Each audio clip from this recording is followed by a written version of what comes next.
And we are officially recording. We made it. Even though Facebook Live wasn't working with us, we cannot be stopped. That's great. And I have a feeling we had some pesky little entities at work there, but again, we cannot be stopped. So welcome, Alison Cox. Alison Cox, I love it. Alison Cox is a certified facilitator with Access Consciousness, and I've invited her to join us today because she does something really cool with Access that I just had to share with everybody. And so I'm really excited. She has no idea what I'm going to ask her. So we're going to dive in here and play and see what becomes of it all. So welcome, Alison. I'm so grateful that you took the time to join us. Thanks, Brandi. I'm so excited to be here. One of my favorite things to talk about. Oh, mine too. Love it. I can't believe we both live in Colorado and we've never met. I know. It's my fault. I still have yet to get to Fort Collins. I've never been. Really? Oh, yeah. Well, you will be soon, I hear. Rumor has it. So it's funny because years ago I had a radio show, and it's probably been 6 years ago, and I haven't interviewed anybody for about 6 years. And so I was preparing for the interview with you today, and I was getting so excited, and I forgot how much joy it brings me and like just fires me up to be able to share people with the world, especially people as super cool as you who are doing really, really cool things in the world. I just love sharing that with everybody. So again, I just want to say thank you for taking the time to be with us today. Thank you. Are you going to have a new radio show soon? I don't know. What else is possible? So how long have you been a certified facilitator for Access Consciousness? For Access Consciousness, I've been a certified facilitator, I think over 4 years now, 4 or 5 years. I can't remember exactly. I think I've been to 4 certified facilitator trainings. And time and years and things just start to meld together. So we'll say like 4.5 or something like that. That's awesome. And what about, so I know that with Access Consciousness, you can be a certified facilitator, and then they have specialty areas, so areas that you can specialize in, and talk to the entities as one of those specialty areas. How long have you been facilitating that particular class? Talk to the entities, probably, we'll say 3.5. Like once Awesome. I saw that you could be, I might be off with these things, but around there. Once I saw that talk to the entities was real, I was looking through the specialty classes and like saw talk to the entities, and I was like, what? This is something not only A, that you could take a class in, but B, that you can facilitate also all around the world. I'm like, I don't know what that looks like, but I have to find out. And it's been amazing since. That's awesome. That's awesome. So what, or how did the choice to become a talk to the entities facilitator, like how did that choice come about for you? What was it that you were like, I got to do this? Yeah. I think ever since I was little, I was terrified of entities and the dark and being in the basement and having to turn the lights off and get up the stairs before the count of 3 or else monsters were going to get me. I know, I feel them now. and I was always into movies like The Dark Crystal and Labyrinth, and like just always in a fantasy world, whether it was movies or just in my own head, or like even like staying at my grandma's place in Traverse City, Michigan. Like I didn't know, I was terrified that something was always there and that something was trying to kill me, which more on that later. Or like my parents would go out for walks at night when I was younger and like leave my brother and I there alone for a little while, which was fine. I'm old enough and everything, but still like 12 years old laying there, like I thought something was going to jump through my window, or like the side of my house on fire, or I would see things even. Like I remember seeing this circle thing going around the bottom of my, on my floor in my bedroom, and a hand coming out of it. And I'm like, I must be making that up. Just all these weird things my whole life. Had no idea what it was. I always had like a pretty, it probably was a high level of anxiety, but I like shoved it away so that it was always there, but I was happy anyway. And I made myself happy and I made myself do things, but I always had this level of anxiety that just would never go away, and I kind of thought was normal. Ooh. So fast forward to taking my first entities class. It was just like, you know it when you know it. When you talk to the entities and it piques your interest, there's definitely something there for you. If you're terrified and you don't want to even touch that class, there's probably something there for you too. Yeah, that was not me at all. Right. And I took that class, and the level of anxiety and peace that showed up afterwards just disappeared and dissolved. And now whenever I feel those emotions or the anxiety, I now have a bunch of tools and questions to ask to clear it or shift it, or just know that I'm not crazy. Right. And this doesn't have to just be anxiety that's stuck there forever. And I can Right. ask questions to.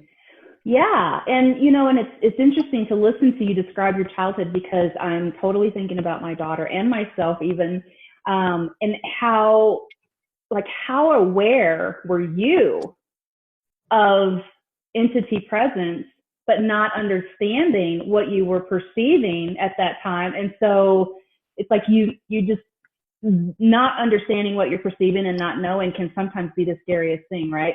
But I can remember, especially going up from the basement or hanging your foot off the edge of the bed and feeling like something's going to come up. I totally get that. My daughter's the same way. She's 13 and she's still, she'll sleep with the light on because she's afraid of the dark. And Yep. And I say she's afraid of the dark because those are the words that she uses. Yeah. But what I'm aware of is that she's extremely aware of entities and the presence of entities, and has a capacity there that it's just not, she's not, it's in time. Yeah. So, and this actually brings me, so can you clarify what the word entity, like what does it mean? Sometimes I think people have a judgment, or they've misidentified or misapplied that word. Mm-hmm. So can you share with us what, in this context, what the word entity actually means? Absolutely. So entity is just kind of an umbrella name for anything that has a body and an energy or a life force on this planet or in this reality. So it has a body or doesn't have a body. Or doesn't have a body, but some bodies has a body or has like a defined energy, which you could call a body. Okay. So like ghosts are people entities that have passed, and they still have an identity. So they have more of like an etheric body still, or an identity that's stuck in a certain time. They still think that they're them in their identity, and those are the people entities. There's also like nature spirit entities who have their own types of bodies. There's people, like I'm an entity, you're an entity, we have our identity, we just happen to have bodies too. And then it can go into anything from books or trees, businesses have their own bodies. They literally call businesses in this reality entities. True.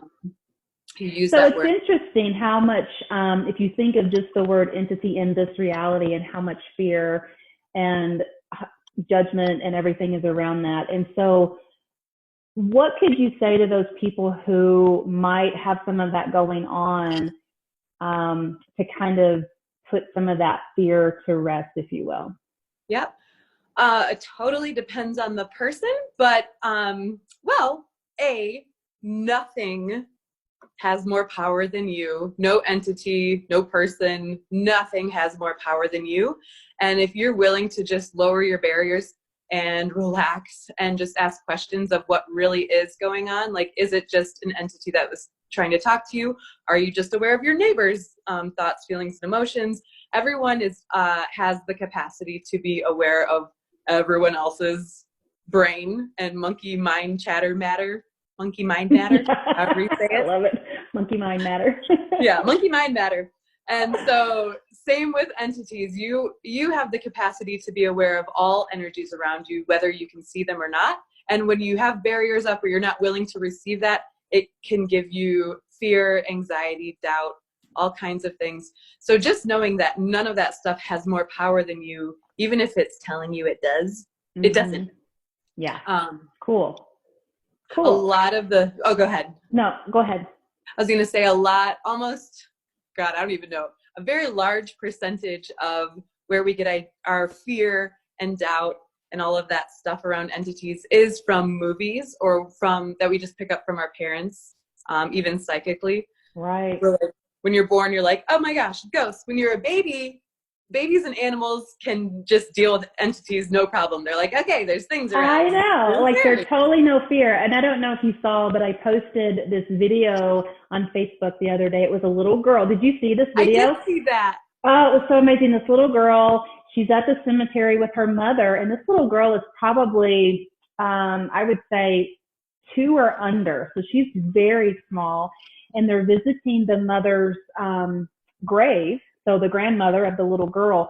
And you can see in this video, the little girl is obviously talking to something that's there that nobody else can see. And she even like reaches up and kisses and is telling her this, this ghost bye. It was so, oh my gosh, it was so amazing. So I love seeing that. And I can definitely remember like my children when they were small. Now, as they've gotten older, it's been interesting to watch how it's shifted and changed.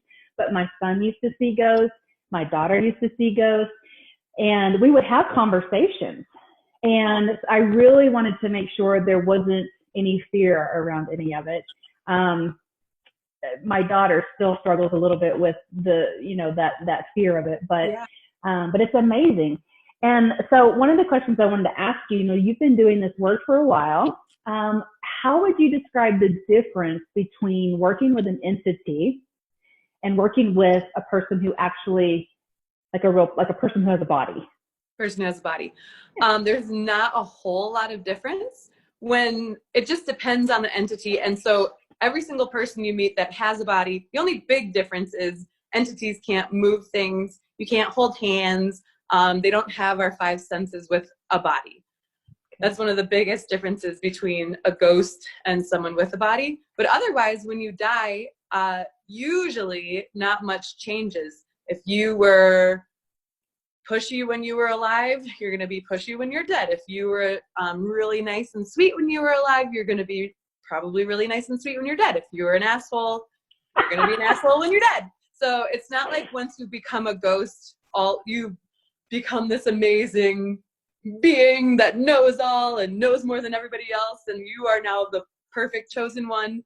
It's like, no, you get to deal with all the same things you still had before if you're going to deal with them or not. And so it's funny, like with ghosts, I've noticed, I'm like, oh, I used to have either the first point of view I had about entities was that they're all bad. Yes, and I think that's a very common point of view. Yeah. And that's why I really wanted to have this conversation with you. I know that was my point of view for a long time. Yeah. And I refused to even go there.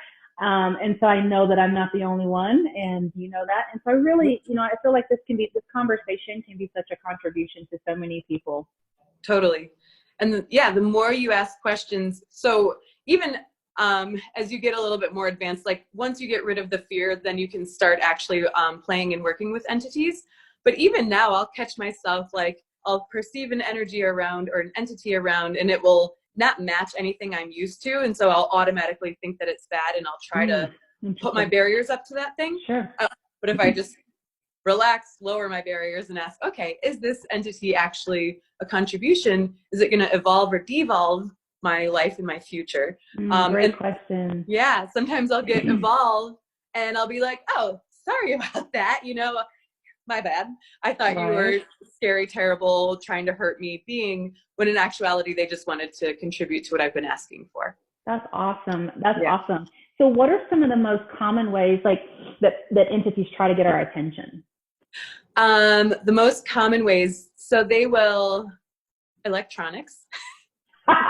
Yes. Well, everywhere that we were both frustrated about that. Yeah. We had a tough time getting on here. This is supposed to be live on Facebook, and now it's not. We're just recording it. But they will, so especially when we're about to talk to entities, they don't get a whole lot of acknowledgement. So when we have Talk to the Entities classes or just free Zooms or even acknowledge that they're around, so many entities are like, oh my God, thank you. Like, finally, I get to be acknowledged. There's going to be information. What can I say or be or do to help this? And so they'll start vibrating pretty close to the electronics, which it's just the nature of what they are. that messes with the electronics and the electrical systems. So sometimes lights and stuff will be funny, or I've had light bulbs explode. I just had that this weekend. Funny, just as you said that about the lights, I have these two lamps on either side of my screen, and they both flickered about the time that you said lights. Okay. I'm like, okay, I got it. It's so weird, and it's pretty fun. And then I'm just going to move up. My son's moving. Okay. Also, don't fall over. So entities love to visit you either when you're sleeping, because that's when you're sleeping and all your barriers down. They can communicate a lot in dreams, or just right before you're about to go to sleep, which can be interesting if you're like, what was that? And then you're awake. But, oh my gosh, that makes so much sense. Wow. Yeah. Okay. I'm just thinking of some experiences that I've had just as I'm about to doze off and gone to sleep. Wow. That's really cool. Okay. So you can just say hello. And some people think that like, oh, if you can talk to entities, then you're just going to hear a sentence or a voice. And that's almost never the case. It's usually in your mind's eye, through emotions or thoughts or feelings, or you'll get goosebumps, or my ears are like my doorbell for entities. Yeah. If my ear starts ringing. Yeah. Or like mine a lot of times will feel like it's like when you get water like in there, and you'll hear it kind of pressure and popping. And I usually know that, and I'll ask, is that an entity? So when you talk about like having capacity for entities, is this something that everyone has, or just a chosen few? And what are the indicators that someone might be refusing to acknowledge their capacity to work with entities? Oh my goodness. Like, don't say me. So every single person has the capacity to communicate and play with entities, or at least be aware of them. Every single person. It isn't a chosen anybody. But it's kind of like when you come in, like everybody comes in able to sing. It's just some are better singers than others, or some actually practice and grow that muscle. So it's the same thing. We start shutting down our entity awareness basically by the age of 2, and then it's completely shut down by 8 or 12 or something for most people, because it's too weird. People are scared of it. You are not normal if you keep this capacity open, and either kids will make fun of you at school, or you're told you're crazy, or all these different things. So you learn to shut all of it down. With the Talk to the Entity classes, it gives you tools that will start building all of that back up and grow that muscle again. So everyone has the capacity to do it. That is awesome. I am so excited about this class, and we'll talk a little bit more about the class here in a minute. So what do you think it is that invites entities into our bodies, or even just into our space? What is that invitation that they go, oh, I'm going to go talk to so-and-so, or I'm going to go mess with so-and-so, or I'm going to mess with their computer? Like what are we being in that moment that we are inviting that in? So for us, with us just having this conversation, they're interested. So they're like, oh, they can perceive like, oh, someone is asking to engage with us and to play with us. This actually is a great subject, because some people don't want to think. Most people love to think that everything happens to them, and that there's something to blame, and they're a victim. And I don't even know if I should be saying it like this right now on this Zoom. Yeah. So that's why I use the words I use. Like, what invitation are we being? Yeah, exactly. We are inviting them on some level. Exactly. Right. So everything that happens to you on some level, you asked for it in whatever way that is. So if, like bullying, I hear this a lot in classes. So bullying, if you were bullied as a kid and you don't feel like you have the power or the force or enough like bully back to fight with the kids or be the thing. If you aren't mean enough to be mean to the mean kids or something, whatever decision you made when you were a kid, you'll literally like ask for help. And when you ask for help, an entity's like, I will help. So whenever that situation comes up, then that entity might wake up or come in because you gave it that job. So then you'll become this, like, oftentimes they say, like, if kids are bullied, then they'll be bullies later on in life or something like that. could be an entity that you hired when you were a kid to help you survive. Interesting. Yep. That makes a lot of sense. Things like that. Money things, you can ask if you grew up and you didn't have enough money or something, or you picked up your parents' money things, or even if you're older too and you're like, help, I need help with money, and you didn't ask for a more conscious money or a more conscious entity or an entity that's better at money than you, you might get an entity that has certain points of view about money that are not helping your money or financial situation at all. And you'll always wonder why you react in these certain ways. Could be an entity that you asked to help you. That's interesting. And that actually brings me to another question in terms of, I hear people talk about receiving from entities. And I personally, as I've started playing in that, love it. But I know it sounds really weird to people who are not like, receive from entities, like what are you receiving? And so could you talk a little bit about what are some different ways we could receive from entities, how we receive from entities, why we would choose to receive from entities? Can you talk a little bit about that? Yes, that is, receiving with entities can be way more advanced. Not advanced like you can't do it now, just you can't receive from entities unless you don't have any fear and all of your barriers are down. So the first thing you could do is, one of the ways you could receive from any entity, you know what? One of the best ways to actually practice with that is to go play with a tree. You don't have to start with people, ghosts, or anything that feels like too much for you right now. You could start with nature and just go out in nature, ask, hey, who could I receive from today? Put your back against a tree and then just start asking the tree questions and see what shows up. The tree is an entity. Yeah. The earth is an entity. Right? So I wanted to have that conversation because a lot of people go right to, how can I receive and why would I receive from a ghost? But there are so many, and again, that just really limits that word entity. And so what if there's so much more in that word that we could be receiving that we're shutting ourselves off to because we have defined what entity means. Exactly. So thank you so much for that. You're welcome. I'm wondering a little bit about, people who, in your experience, I know you're not only a facilitator for this class, but you work with people privately one-on-one. Mm-hmm. And what has been your experience with people who have chronic pain in their bodies, thinking that that's theirs, and then it in fact turns out to be entities and things like that? Do you see that often, or? Fairly often. When you have a pain in your body, you want to ask if it's yours or someone else's.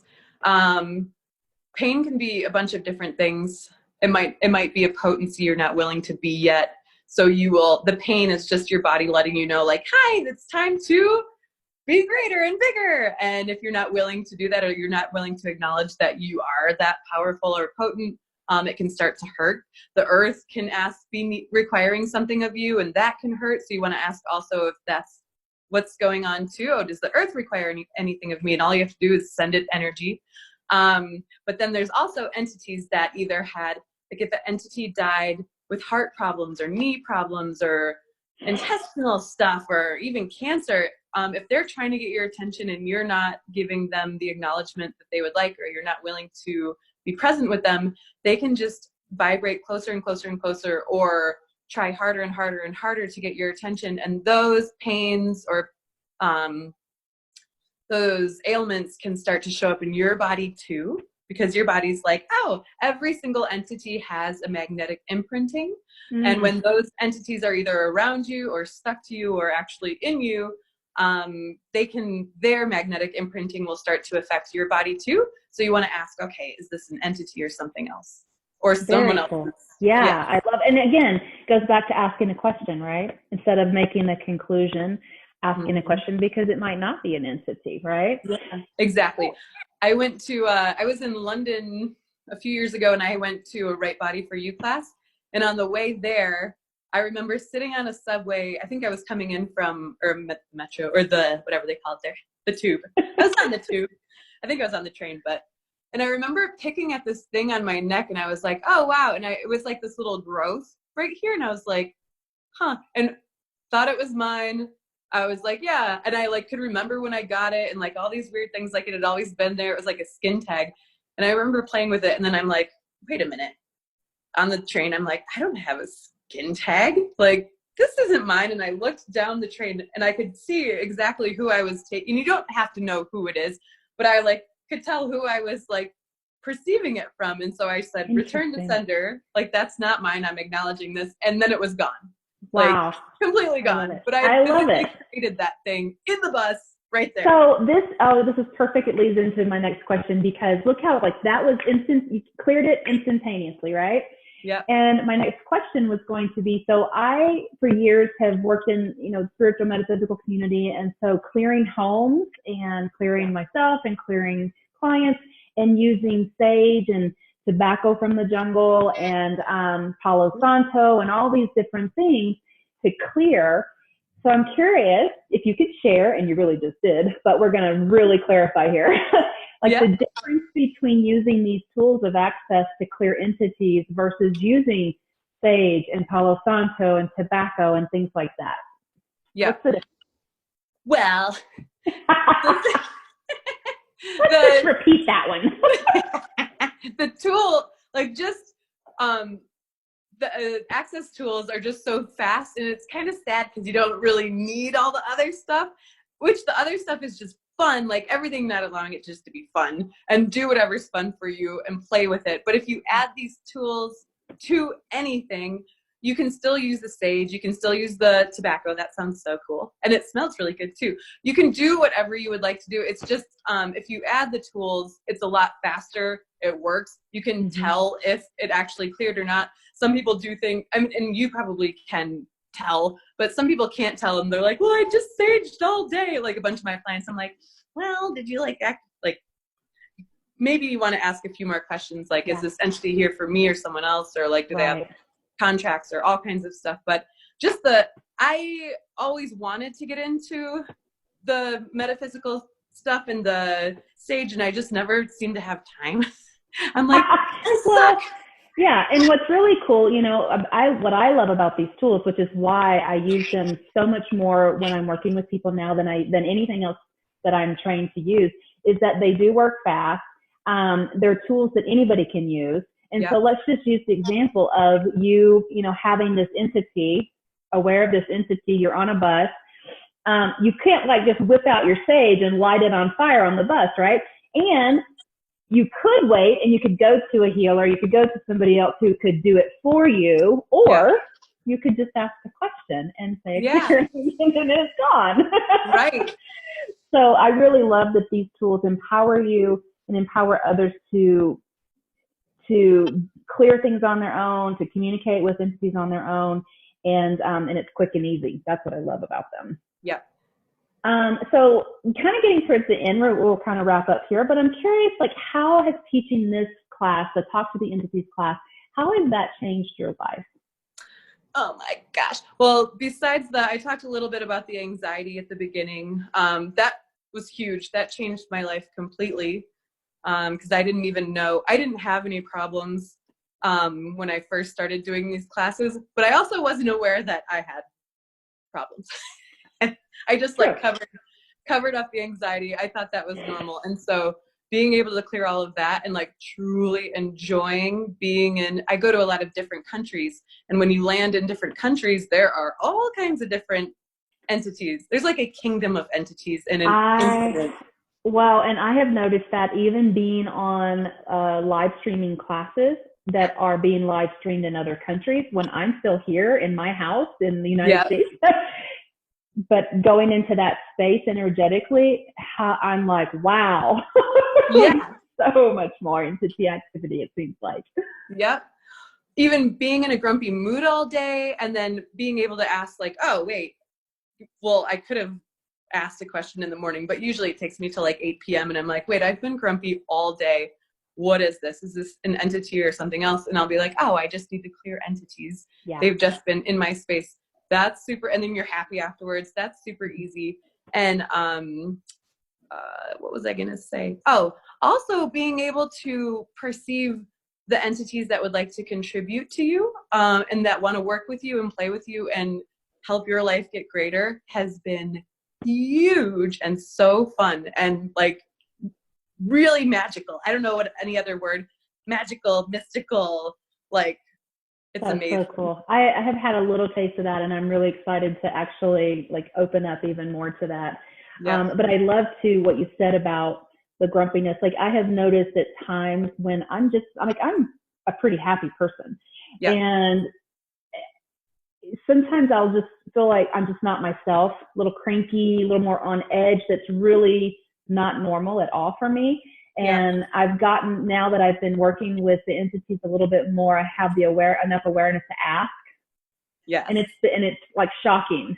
And so one of the things that I saw a lot in, well, I used to do it too, is like, you think, well, I just cleared today, or I cleared 3 days ago, right? Like I cleared a week ago.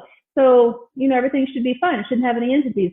And what I'm finding is that, especially I think the more willing that we are to open up to this capacity, like they're showing up all the time. So it's a daily thing to check in and ask and to be aware. So just because you cleared 5 days ago doesn't mean you don't have entities. Uh-huh. And so especially if you are a healer too. So like I'll notice, for me personally, it's not wrong to be a healer. It's not right to be a healer and everything healer means. Right. But like I noticed that I love to I'm getting better, to fix everything for everyone. So I would literally take entities on for people, whether they wanted to clear them or not. And I would just take on all of that stuff and wonder why I felt so crazy. Yeah. Unconsciously. So now whenever I am feeling nuts, I'm like, whoa, did I take on other people's stuff? Return it back to them. Like some people just aren't even willing to deal with their stuff, and you can't change it for them no matter how much you want to. Right. I know nothing of that. I would never do that. I had a feeling. Yeah. Thank God for the access tools. Right. Yeah, it's definitely not a bad idea to eat an apple a day and clear entities a day. I love it. So what is the most common feedback that you get from people who have actually taken your class? The class, man, that they just feel so much lighter. They feel empowered that they actually can use the tools. That, again, the anxiety's gone. That, oh my God, just like clearing past lifetime stuff in the class that's just been holding on and keeping their life stuck. Those things tend to disappear. Also, how their family or people at work treat them that maybe has been abusive or not that fun or whatever starts to also fade away. You get to unwind what you've been holding on to from the past that's creating your future. Wow. Unwind all of that and allow everything else to show up differently. So it's not just dealing with entities, it's also dealing with your past, your present, and your future, and allowing all of that to shift. I love that. That's awesome. So you may have just answered that, but is there anything like what can we expect as far as what will be the things that we'll cover in the class? Like what could somebody expect from taking the class? Yeah. And I should probably tell people, Alison has a class coming up on March the 13th, starts Friday the 13th. And we'll have the intro that night, 7 o'clock to 9 o'clock p.m. at my house. And I'll get details out to everybody on that. And then Saturday and Sunday, I believe it's 10 to 5. Is that right, Alison? Yeah. 10 to 5 for the beginner level. So that's the class we keep talking about. I apologize, I didn't mention that earlier. So what can people expect from like coming and taking that class? Yeah. Every single class is different. So whoever comes to the class, you create the class. So there is a manual. So there is like the basics. You'll definitely have the basics, which is a lot of basics. It's a pretty good sized manual. But you get to come in and focus really on what you would like to change in your life with entities. And so that is everything from, there's a ton of clearing out the fear, practicing even to know how to lower your barriers or know when your barriers are down, when they're up. Again, if your barriers are up in any way, you cannot receive, and things will always be scary, and nothing is actually going to work for you very easily if you have barriers up. So a lot of work with that, knowing the different types of entities and how some entities require different names in order to work with them or to clear them.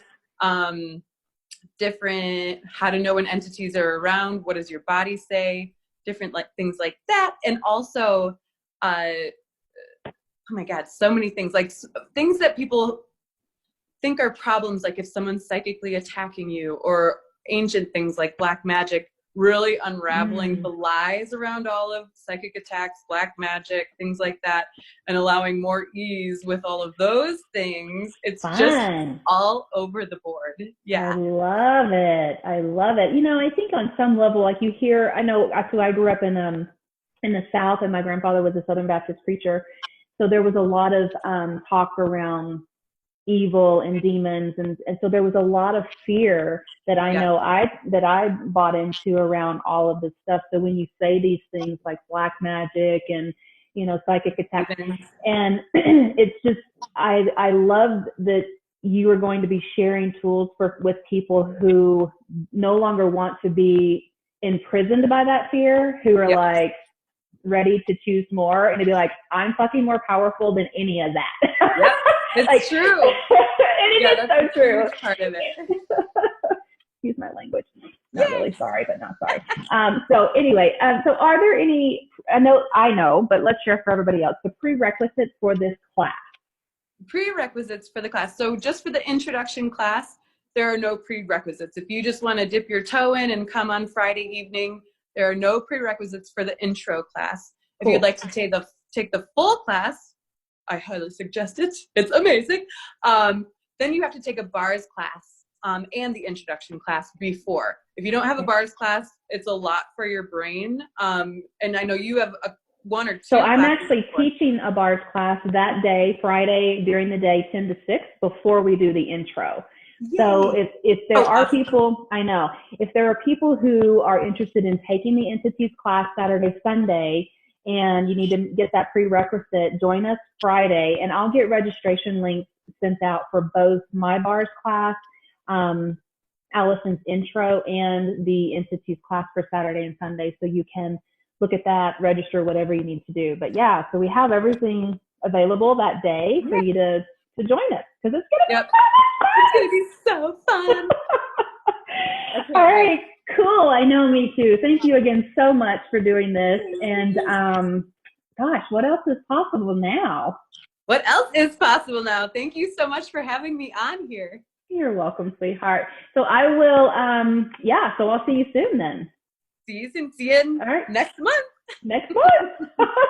Thank you, dear. Bye-bye.